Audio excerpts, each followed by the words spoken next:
Jennifer Lewis with Small Food Business here, and I'm excited to have you join this course on how to plan for a successful farmers market season.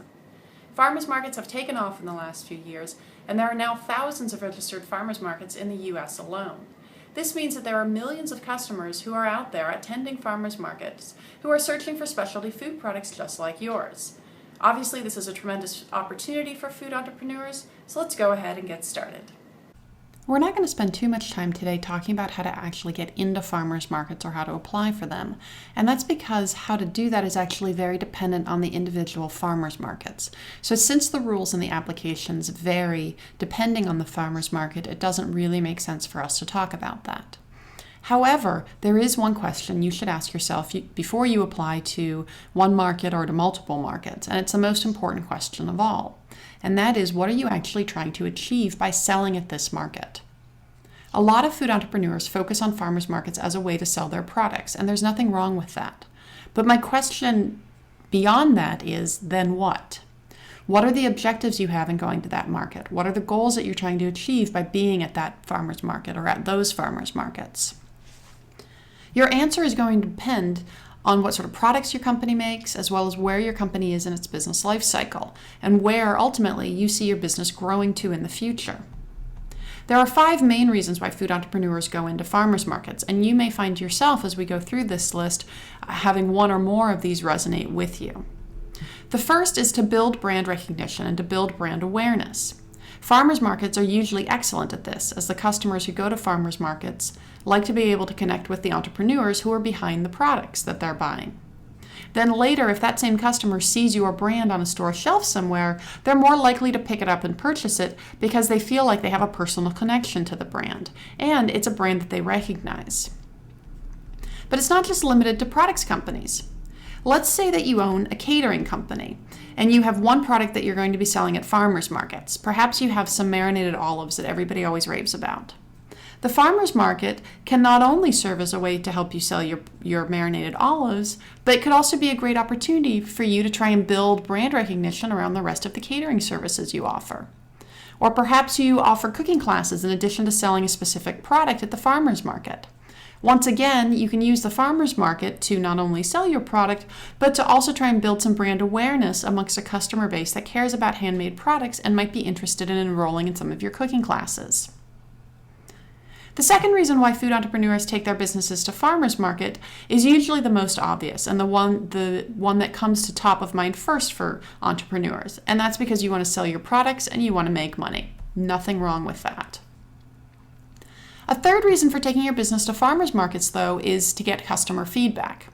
There's an entrepreneur spotlight on the Small Food Business site about a company called Hummus Chick, and the owner of that company said that she spent 18 months going to farmers markets before she ever approached her first wholesale account, because she wanted to get customer feedback first and be able to incorporate that feedback into her products before talking with retail buyers. So what do customers like about the products? Potentially, are there certain flavors that they like or flavors that they don't like? Also, try getting feedback on the packaging, especially if you're going to try and go onto store shelves at some point. It's a great place to test the packaging and see if the packaging is attractive and if it resonates to customers. Now, when I say customer feedback, I do mean 2 things here. First of all, the actual verbal feedback that someone's going to tell you about what they like or what they don't like. But beyond that, because at farmers markets it's usually you or maybe it's an employee that you have who's standing right there with the customer while they're looking at your product or while they're tasting your samples, you can pick up a lot of visual cues. When they taste your product, do their eyes open wide? Does a smile come across their face? If your product is packaged, when they pick it up, do they automatically turn it around to the back to look for ingredients? Or are customers coming over and asking you about nut allergies or gluten intolerance? Recently, a few entrepreneurs on the Small Food Business Facebook site were having a conversation, and one of the entrepreneurs mentioned that they had decided to actually come out with a gluten-free product because they were being asked repeatedly by customers at farmers markets for a gluten-free product. So farmers markets give you an opportunity for this incredible one-on-one feedback from customers. And like I said, that feedback can both be verbal, but it can also be visual based off of watching what they're doing. Now, for those of you who are new to food entrepreneurship, whether your business is brand new or perhaps you haven't even started it yet and are simply doing some research, farmers markets are a great inexpensive way to see if this business is going to work. To that end, actually, even if you're an existing company and are thinking of bringing out a new product, farmers markets again are a great way to test that product, to get proof of concept and see if it's going to be well received by customers. And then lastly, farmers markets also work really well to help you build a sales history so that you understand which products are selling better, than others. That sales history, especially if you look to move onto store shelves down the road, are all data points that you can use when talking to store buyers. You will have actual factual knowledge of what your best-selling flavors are and how many jam jars, for example, you would sell through at any given market. All of that is data that is much more concrete when you meet with a store buyer than simply saying, oh, well, everybody loves my products. By being able to provide that information to store buyers, you show them that A, you're a solid business person, and B, that you're trying to provide the buyer with as much information as possible that they would need to make the product successful within their store. And if a buyer feels like you're working with them and you're partnering with them, you have a much better chance of getting onto their store shelves and ultimately staying on their store shelves. Like I said, depending on what your company is, what your products are, and depending on where your company is in its life cycle, one or more of those 5 reasons might resonate with you as you start to think about why you're going into farmers markets and what you are hoping to achieve. I recommend, if you haven't done so already, spend some time now to determine what your farmers markets objectives are and then figure out how you're going to measure those objectives. So for example, if dollar sales is your goal going into farmers markets, then I'm going to ask you, how much? How much every week on average are you hoping to make from the farmers market? So it's more than that you simply want to sell something, but exactly what is the measurable amount that you are looking to sell so that you're going to be able to know whether your goal is being met or not. One of the things we tend to do as human beings is we set these goals, but then we never go back to measure them. And we never actually give ourselves any tools by which to measure the goals. And so as a smart business person, you want to outline not only what your farmers market goals are, but how you're going to measure whether or not those goals were met.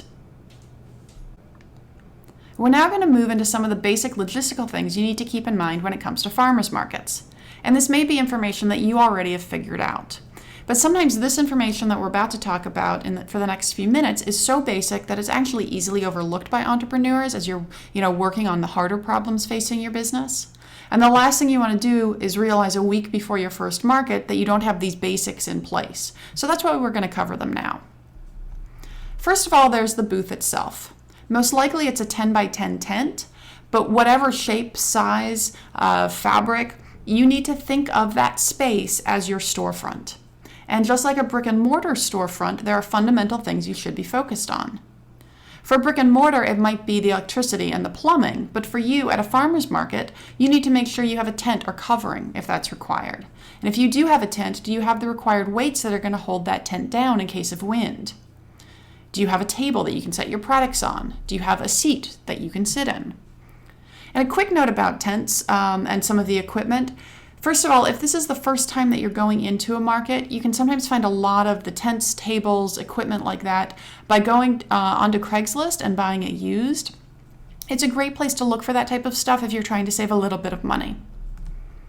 But I do have to let you know, I once actually made a huge mistake when I was going into my first farmer's market in that I didn't want to spend a lot of money on a new tent. I wasn't able to find one on Craigslist. So I borrowed a 10 by 10 rusted old tent from a friend. So I learned a very important lesson that summer, is that tents have come a long way in the last 20 years or so. Her 10 by 10 tent was probably from 1987, and it basically took 6 people to get it popped up and to get it pulled down. As opposed to nowadays, the 10 by 10 tents that you buy, they can be a one-person pop-up tent, really easy to maneuver. I struggled with that thing all summer, and it was an absolute miserable experience. Not the farmer's market itself. I actually loved being at the farmer's market. But the whole setting up and tearing down of that tent, it just weighed so heavy on my heart all summer. So I would recommend that if you're going to be working by yourself in a booth, or if you're sending just, one employee to work in a booth, make sure that tent can be popped up and down easily with just one person. Skipping ahead for 1 second because I'll come back to booth design in a minute. With regards to specific equipment, this is very dependent on the type of products that you're going to be selling at the farmers markets. It's also going to be very dependent on your location and how hot or cold it may be. What specific equipment you might need, you need to think about things that are equipment that's going to help keep your product safe, secure, and free from bacteria. So if you're selling ice cream and it's the summer, how are you going to keep that ice cream frozen? What sort of specific equipment might you need? There's a ravioli maker actually at one of the markets near me in the summer, and he always has coolers with him, and that's the ravioli is kept in that before you buy it. And obviously, any of the vendors who are selling eggs or meat or fish or any products that contain those things, usually have a whole lot of coolers or some other refrigeration with them, especially in the warmer summer months. So again, if you're going to be selling chocolate in the middle of Arizona's heat in the summer, what are you going to do to make sure that chocolate doesn't melt? It's more than just melting though. Let's take the example of a cookie, which isn't likely going to melt. But let's say that you're actually serving the cookies or you're selling the cookies unpackaged. So you can't pass them over just with a bare hand. Obviously, you're going to need to go out and buy something like waxed paper or wax bags or something to prevent direct food contact. And are you going to have a sneeze guard, or what are you going to have to make sure that the cookies don't become contaminated or that the product doesn't become contaminated as people are walking around at the farmer's market? How are you going to keep flies off of it and other insects off of any food that might not be packaged? So these are some very specific things that you might want to think about, or that you should think about before going to the farmers markets. Stepping back a minute to talk about booth design, you have to remember that your booth is the first impression that customers are going to have of your company and of your products. So by booth design, I mean, what is your booth actually going to look like? What is the experience going to be when a customer walks over and they see your booth? What sort of experience do you want them to have? Maybe you want to have some pictures that are blown up and hung on posters at the back of your booth to help showcase some of your products. Or what does other signage look like? What does your actual booth display look like? This past summer, I was actually walking around a farmer's market near me, and somebody had designed their booth. So it was a 10 by 10 booth, and they had a table there. It was, from a design standpoint, it was fairly plain because they just had one table, but they put a checkerboard tablecloth on top, and they'd taken wooden fruit baskets, older wooden fruit baskets. And they had their food packages filled and were sort of spilling out of these fruit baskets. And it worked really well because her whole marketing focus for her products was that she was using ingredients from the farmers markets themselves. So the whole thing tied together really well, and it was so aesthetically pleasing that even though I'd never heard of her company, I was drawn over to her booth because it was so well designed. And while I was there, it invited me to ask questions about, why is your booth like this, or what's in your products? And it gave her an opportunity to explain more about her products, explain more about her company story to me. And ultimately, I ended up purchasing products from her. So think about, what is your brand voice? What sort of look and feel does your brand have, or do you want it to have? And how are you actually going to convey that in the booth itself? And since we're talking about booth presence, we might as well also talk about you, or ultimately any employee that you're going to have who's working in that booth. You are also, or an employee is also, a representation of your company. And so you need to think about, how are you going to be dressed? How are you going to look? What is the company story that you're going to be sharing with individuals who come up to your farmers market booth? Because at farmers markets, you have the opportunity to talk one-on-one with customers, which isn't something that you can do when you're selling wholesale or selling online. This is a tremendous opportunity for you to start building relationships with your customers. That's ultimately how you build a loyal following. So think about things like, are you going to maybe have t-shirts made up that you or any employees will always wear at the farmer's market? Is there going to be sort of a fundamental dress code perhaps of what you can wear, what you can't wear, and how all of that fits with your brand and how your brand looks and feels? You also want to make sure, especially if you have any employees, that they understand how to answer questions about your company, about your products. You want to make sure that they are able to interact with the consumer in helping to tell your company's story. And so if you haven't done so already, spend a little bit of time figuring out what your company's story is. I always talk about here in the US and in North America in general, we're a very entrepreneurial country, especially the United States and Canada. But only a handful of folks will actually go out and become entrepreneurs like you have. And sort of the 98% of the rest of the population, sort of wish that they could become entrepreneurs, but don't, either because they don't have the means to, they don't have the idea, they don't have the chutzpah, whatever it may be. But because we have an entrepreneurial spirit, these are people who want to live a little bit vicariously through you, and want to learn about the leap that you made into entrepreneurship, regardless of whether you're doing this full-time or part-time. So they want to be able to share that with you, and they want to be able to hear your story. They want to understand what you did, what made you take that leap. So spend some time crafting your authentic story, and it has to be your true authentic story. I'm not advocating that you make anything up. And truthfully, your story is interesting enough as it is. But spend a little bit of time crafting that story and rehearse how you're going to tell that story so that you'll be able to share it with customers. Some other logistics to think about is how are you going to be transporting all of your products, this tent, these weights, all of the products, the table, everything else, to the farmer's market. Is it all going to fit into your car? Do you have a car? That might be the first hurdle that you have to overcome. How are you actually going to get it there? How are you going to get everything broken up, or put up, broken down, brought back to your kitchen, all cleaned? If you have employees, who's going to do this? How are they going to be transporting this stuff? These are all little logistical things, but they can become huge logistical nightmares if you haven't thought through them in advance. Similarly, you also want to think about whether you're going to take cash only versus accepting credit or debit cards. Because of the advent of things like Square, which is the square-shaped mobile processing device, which can be used with Android, iPhone, or iPad, but there's others in addition to Square. There are, QuickBooks has their own version, PayPal has their own mobile version. I've heard that many local banks have their own version. So you have to determine whether you're going to accept credit cards. And from a customer standpoint, a lot of customers do want the option to be able to pay with credit cards for goods and services, at farmers markets. But you have to decide whether accepting credit cards is going to make good financial sense for your business, because when you accept credit cards, a certain percentage of that product purchase is taken off and essentially gets paid towards a credit card transaction fee. But by only limiting yourself to cash, you might have customers who walk away because they don't have cash on them. So you have to make a decision about what's best for your company. Now, another thing that you need to spend some time thinking about is to determine what your price points for your products are going to be. I know that on the Small Food Business site, I hammer this home to folks again and again, but it's because I see this mistake made so often, which is that people will set their price points without actually understanding how much it costs them to make their product. And when we're talking about product costing, we're looking at the cost of your packaging, your ingredients, and the labor that goes into the making of that product. You don't want to get into a situation where you're actually going to technically end up pricing your product below what it's costing you to make. And don't laugh, because I've seen it done more than once.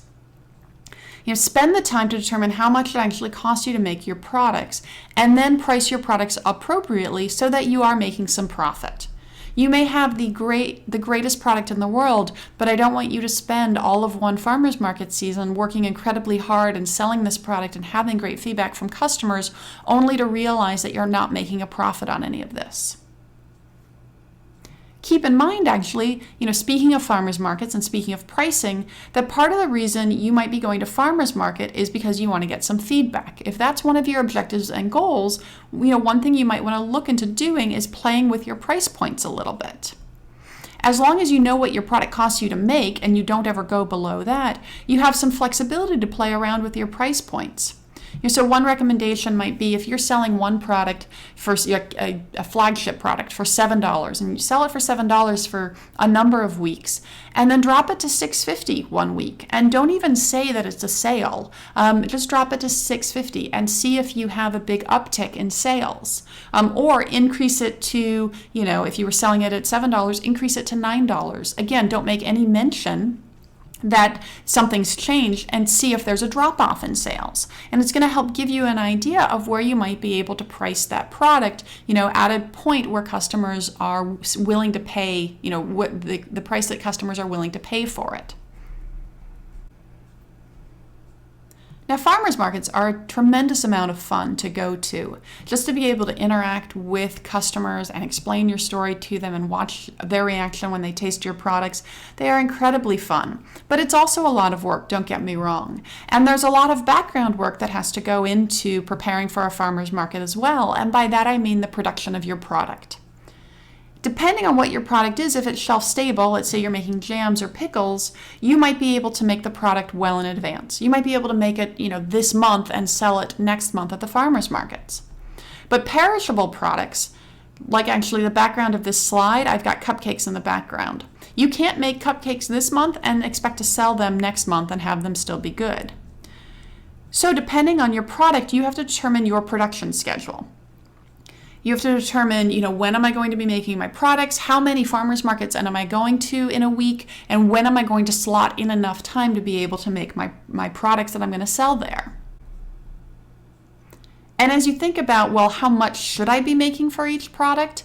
If you don't have any sales history behind you, it is a little bit of a gamble initially. You're going to have to go to the markets with your best guesstimate of how much products to bring. And then ultimately, as soon as you start to get some sales history behind you, you're able to say, okay, I always sell 12 lemon cupcakes at this farmers market on a Tuesday night. I always sell 19 chocolate chip cookies at this farmers market on a Wednesday night.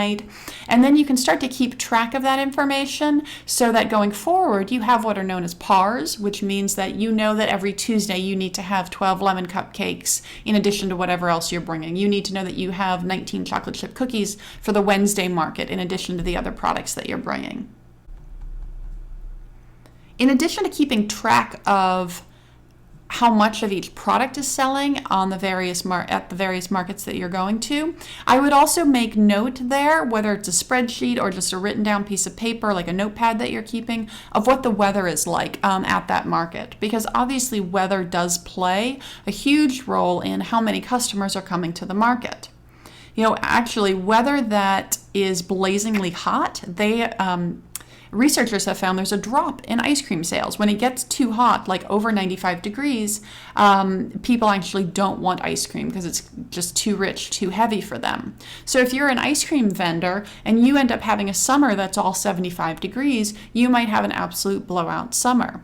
But let's say you've got 1 week where all of a sudden it's predicted to be, 96, you might want to not make as much product if your product can't be held too long, because people might not actually be purchasing it that week, or you might actually, at the very least, not want to bring it to the market. So keeping a sales history once you get started and then going back to it will help you determine, or help you make predictions about what your production schedule should be. Let's also talk about samples for a minute, because sampling can be a very effective way to convert new customers or potential new customers into actual paying customers who want to purchase your products. Now, first of all, you have to spend the time researching the information from the farmers market that you're applying to, because depending on the farmers market, also depending on potentially your county health laws or your city or state health laws, you may or may not be allowed to sample out products. So that's something that you actually want to take a look at to determine in advance. If you're going to sample out products, if you are allowed to, I definitely would recommend that you do. And obviously, these don't have to be full serving size. I've seen entrepreneurs who take caramels and then like one single caramel and then slice them into very, very tiny pieces that they serve with a toothpick. Or cookies that are broken up into smaller pieces, or pieces of bread that have been, pulled out into smaller chunks. So you don't have to offer a full size. What I do recommend doing, though, because of food allergies, is that if your product contains any of the big food allergens, is I would have a little note there on the table so that somebody doesn't come by and swipe a piece of your cookie, not realizing that there are walnuts in there. And you would hope that anybody who has a severe enough food allergy would know not to do that. But when you remember that children are also coming to farmers markets and may not have that same, type of impulse control, quite honestly. Just to be able to have that signage out there will help all farmers market customers, regardless of their age, make the right decisions for themselves. The last logistical thing that you want to keep in mind is new product development. And by this I mean if you're planning to introduce any new products or any new flavor combinations during the farmers market season as a way to get good customer feedback, then you should actually spend some time now to develop what those new recipes are going to be. Because if you're working, let's say, 6 days a week in markets in the summer, and you're also trying to produce enough product to meet all of that demand in the summer, you're probably not going to have enough time to also develop new products and play with new flavor combinations. Up until now, we've talked a lot about the logistics involved and the preparations into getting into the market. But there's a whole other piece of this, and that's developing a marketing plan for the market. And I'm not talking about a 50-page marketing plan by any stretch of the imagination. I'm talking about a very short, concise idea of how you're going to help make sure that people remember you. Because if your goal is to drive sales or to build brand awareness, then part of what you need is for people to remember you and to remember your company. To either come back to the market week after week to buy from you, to remember your brand so that they can see it on store shelf, they know to buy it, or so they start to think about you. If you're that caterer we were talking about, they'll remember you the next time that they need an event catered. So what are you going to do to actually help people remember your company name? At the booth itself, you might actually think of having some sort of takeaway material. So whether it's a brochure, business card, postcards. I'm actually a really big fan of postcards, something that, or postcard size, something that they can take away with them, that on one side might have some great pictures of your products, and on the back side might have a little bit about the story of your company and a little bit more information on how to get in touch with you. And having something that people can walk away with is really important, because we as human beings, so in North America, there are studies that show that we see something like 12,000 marketing messages every single day. It's so many that our brain cannot comprehend them, and so we actually tune them out. We don't see them. So no matter how great your product is, there's a very good chance by the time that I, as a customer, walk out of the farmer's market, I've forgotten what your company name is. You just told me a cookie, it's not packaged. I've probably forgotten, what your company name is, what your name is. I may just remember that I had a great cookie at the farmer's market. And I may go away and I may tell my friends that I had this great cookie, but I'm not going to be able to say that it was from Julianne's Cookies. I'm probably going to say, well, it was at this market, you've got to try it next time you're there. But not being able to put the brand, tie the brand to it, it's hard to get people to feel really invested in your company. You may want to also have an e-newsletter that you send out. And so have a sign-up sheet at your farmer's market booth where people can sign up to get your e-newsletter. And so people can opt in, and this is going to be your most loyal customer base, or those people who opt in. And that way, any newsletters that you have in the future that you send out, they're going to be on that list. And it's a way to maintain a connection with them even when you're not at the market. I also recommend putting your social media information either on the postcard or somewhere on your booth or on your packaging. So if you're on Facebook, if you're on Twitter, if you're on Instagram or Pinterest or Tumblr or any of the other social media tools, that are regularly used for business purposes, invite consumers to find you there, because your consumer base, depending on who your target market is, they might actually be very heavily invested in social media. So you might have a better opportunity to connect with them on social media than you would, let's say, through an e-newsletter. If you're selling at farmers markets and you also have products that are sold wholesale onto store shelves, one big recommendation I have for you is to support your retailers. And to do this, I'd recommend having maybe a quick, postcard size piece of paper printed up where you talk about where customers can find you when you're not at the market. So what stores can they go to in order to purchase your products? This is a great way to get consumers to continue purchasing your products, but it's also a great way to drive customers to those stores that are supporting you. And ultimately, if they go to those stores and they purchase those products from that store, the store manager is going to see, or the buyer from that store is going to see, that your product is selling well and is more likely going to want to keep you in their inventory. And speaking of marketing, it's not only getting people to sign up, or interact with them when they're at the market, but how are you going to engage with them in between markets? And especially if you sell at, let's say, one market, or you just sell one season or 2 seasons out of the year, how are you going to keep connected to those people so that the next year when you come back to that market, they're going to be excited to see you there and remember who you are?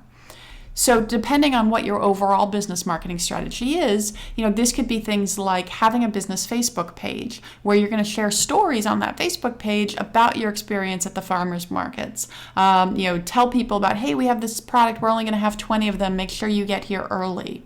You might want to have, let's say, a secret menu that somebody can only know the code word for on Twitter. And so they want to follow you on Twitter so they know that they can meet you at the farmer's market and say the certain code word and have access to a product that nobody else has access to. If you're on Instagram, you might try showing pictures throughout the week of your production or different things that's going on in your business.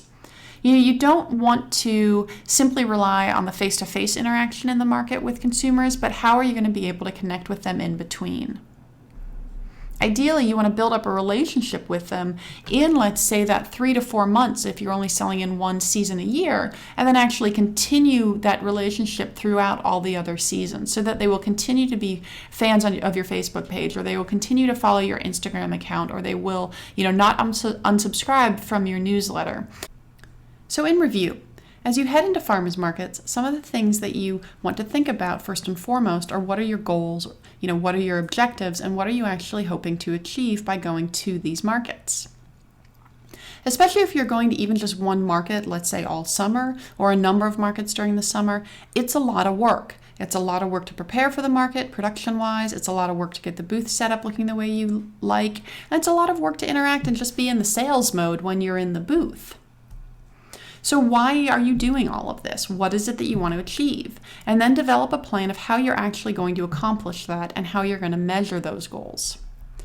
Don't forget that every single thing that a customer sees about your company at the farmer's market needs to be on brand. So that's how the booth itself looks. That's any packaging that you have on the booth table. That's how you and your employees look. That's the stories that you're sharing with the customers or the information that you're sharing with the customers. All of that needs to be on brand for your company. You do want to fine-tune your marketing message, and I mean, spending some time talking about how you are going to explain what your company's story is to with customers, and how you're going to explain, what your products are and how your products perhaps are differentiated from other product competitors. So how are you going to quickly convey this to consumers about what's unique about your product? And certainly you should never call a competitor out and say, my product is better than Bob's over there because of XYZ. Instead, you talk about the great points of your product. And it's those points that hopefully will resonate with the consumer. So what's your marketing message going to be? And how are you going to tell it? And I won't lie, what tends to happen is the first few markets you go to and you're asked questions, your marketing message is a little bit rusty because you haven't practiced it in a while. And then by the end of the summer, you've got it down pat. You can just rattle it off, and it sounds good. It sounds authentic. So, take a little bit of time now to kind of get the rust off of that marketing message so that by your first market or by your second market, it's all very smooth flowing. And then lastly, you also want to figure out how you're going to be talking with, communicating with, engaging with your consumers, both at the market itself and between markets. So what is that marketing plan for your farmers markets going to look like? So I hope that this online class has been helpful for you as you plan to take your products and your company to farmers markets, and will help make sure that you are set up for a very successful farmers market season, whether it's one market for one season or 7 markets a day for the entire year. Thanks so much for joining us, and look forward to talking to you soon. Bye.